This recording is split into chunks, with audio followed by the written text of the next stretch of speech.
আমি হাত মেরে দিই।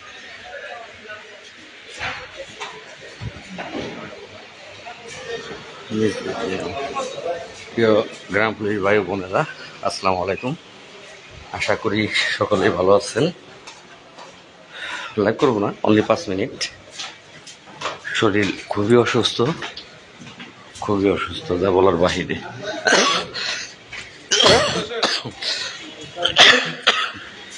কিন্তু অসুস্থ শরীর নিয়েও আপনাদের জন্য আমরা সর্বক্ষণ যে কাজে আছি সেটুকু আপনাদের দেখানোর এবং বোঝানোর জন্যই কিন্তু লাইভে আসা, আর কিচ্ছু না। সেটুকু দেখানো এবং বোঝানোর জন্যই লাইভে আসা। কে কি বললো সেগুলো আমলে নেবেন না। তারা বাড়ি বসে বসে ফেসবুকে রাজনীতি করতেছে। তারা কিন্তু বাড়ি বসে বসে নাসির, ভবেন, দেলোয়ার, মুস্তফা বাড়ি বসে বসে তারা সবকিছুই করতেছে। আর আমরা মন্ত্রণালয়ে প্রতিদিন খেয়ে না খেয়ে মন্ত্রণালয়ে এসে চেষ্টা করতেছি। 7-8 জন লোক প্রতিদিনই আমরা ঢাকা কিন্তু অবস্থান করতেছি। প্রতিদিনই ঢাকায় অবস্থান করতেছি 7-8 জন লোক। এই 7-8 জন লোক একটাবার আপনাদের জ্ঞান আর বিবেক দিয়ে প্রশ্ন করে দেখি যে ঢাকার বাড়িতে 7-8 জন লোক থাকতে গেলে, হোটেলে থাকতে গেলে কয়টা টাকা লাগতে পারে। তারপরে আছে গাড়ি ভাড়া, বিভিন্ন খরচ আছে। প্রতিদিন 15 থেকে 20 হাজার টাকা খরচ আছে।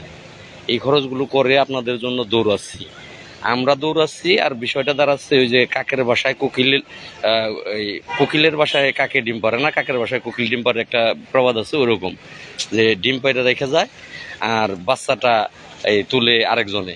তো এমন একটা অবস্থা হয়ে দাঁড়াইছে। তো ডিম পারে হাসে, খাইলো দারোগায় আর মোচরায়। তো আপনাদের আবারও বলতেছি, নাসির, ভবেন, দেলোয়ার, মুস্তফা, এই 4টা ব্যক্তিকে যদি আপনারা না থামাতে পারেন তাহলে আমি আপনাদের জন্য দৌড়াচ্ছি। আপনারা কি মাত্র 4টা মানুষ, এই 4টা মানুষকে আপনারা থামাতে পারছেন না? তাদের বিচার আপনারা করতে পারছেন না? যাই হোক, আর কিছু বলবো না। নাইম একটু কথা বলবে, তারপরে চলে যাবো। দেখেন বৃষ্টি হচ্ছে, এখানে বৃষ্টি অপেক্ষা করে আমরা কিন্তু মন্ত্রণালয়ে ঢুকছি এবং মন্ত্রণালয়ে কাজ করতেছি। মানুষ সব বাড়িতে বসে ফেসবুকে স্ট্যাটাস যে আপনারা অমুক জায়গা আছেন, সমক জায়গা আছেন, মিথ্যা বলি, ঠিক আছে? তা মানুষদের আমাদের ওইসব লোক দরকার নেই যারা আমাদের প্রতি বিশ্বাস্ত না। আর সবচেয়ে বড় বিষয় যে মোস্তফা কামাল, নাসের, ভবেন, দেলোয়ার, এদের আপনাদের ঠেকাইতে হবে সাধারণ গ্রাম পুলিশের। আমরা আমাদের কাজ নিয়ে, ঠিক আছে, আমরা আমাদের কাজ নিয়ে এগিয়ে যাচ্ছি। আমরা আমাদের যে কাজগুলো করতেছি, মন্ত্রণালয় থেকে যে নির্দেশনা, আমরা স্যারের সাথে কথা বলে কেবলমাত্র বেরোলাম, ঠিক আছে? স্যার আমাদের আশ্বস্ত করলো হবে অতি দ্রুতই। আমরা ওই নাসের মোস্তফাকের বিশ্বাস না যে ওরা বলবে যে হবে, ওই হওয়ার ভিতর হইতে তারা কিন্তু 16 বছর কাটাই দিছে।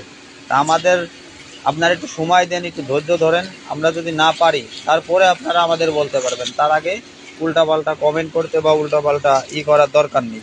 আগে আমরা কাজ করতেই 2 দিন পর মন্ত্রণালয়। এখন আপনারা বলেন নাসেরদের মোস্তফাকে চ্যালেঞ্জ দেন, একটা বছর যদি এত থাকে ওরা এসে মন্ত্রণালয়ে ঢুকুক, একদিন দেখুক। আমরা তো আজ 8-10 দিন ধরে মন্ত্রণালয়ে মন্ত্রণালয়ে কাজ করতেছি। ওরা তো মন্ত্রণালয়ে ঢোকারই কোনো সুযোগ পাচ্ছে না বা ওদের সাহসই নাই। তা ওরা কিভাবে করবে? ওদের সমস্যাটা এই জায়গায় যদি কথা বলেন। একটা বিষয় স্যারকে আমি বললাম যে স্যারকে বললাম যে স্যার যে প্রজ্ঞাপনগুলো জারি করেছেন 7 তারিখের মধ্যে বেতন এবং বকেয়া বেতন সকল পরিশোধ করতে হবে, যাতায়াত ভাতা, এগুলো কোনো ইউনো স্যারই মানতেছে না। এটা আমি স্যারকে বললাম। স্যার আমাকে বলতেছে, কি বলিস তুই করেই কিন্তু স্যার আমাকে বলিস, কয় লালমিয়া মারুম। কিন্তু কোন ইউনো মানবে না? এটা ইউনোর কি সাহস আছে? এটা মানবে না?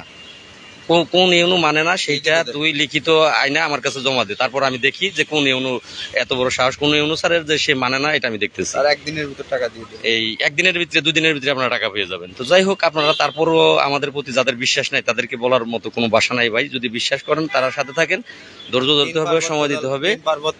আর 3 পার্বত্য জেলার ব্যাপারেও কথা বলছি। স্যারকে বললাম যে স্যার 3 পার্বত্য জেলার বিষয়টা, স্যার বললো যে একটু সময় দেয় আমারে। 3 পার্বত্য জেলায় আলাদা চিঠি আমি করতেছি,